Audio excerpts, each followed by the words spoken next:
কতবার বলছি সারাদিন মোবাইলের মধ্যে গেম খেলবি না, সারাক্ষণ মোবাইলে গেম খেলতে কোনো কাজ নাই কর্ম নাই। কি কাজ করবো আমি? কি কাজ করবি মানে? ঘরে দুনিয়ার কাজ আছে, কোনো কাজে মনোযোগ দেস? যা নিচে যা, টুলেটটা টাঙিয়ে দিয়ে আয়। টুলেট কেন?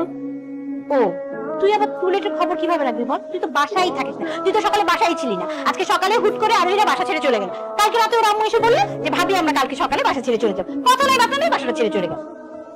মিরাজ, বাবার কাজের জন্য তোমাকে না জানিয়ে হঠাৎ করে চলে যেতে হলো। জানি তুমি আমাকে অনেক মিস করছো, আমিও তোমাকে অনেক মিস করব। দোয়া করি পরে যে ভাড়াটি আসবে সেও যেন অনেক বেশি কিউট হয়। কেন ছাদ আসতে পারি না? তুমি কে?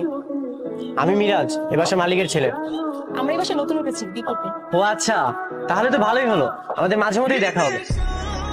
আর আমি তো তোমাদের পাশের ফ্ল্যাটেই থাকি। আসো না, তোমার কোনো প্রকার প্রয়োজন হলে অবশ্যই আমাকে বলবে।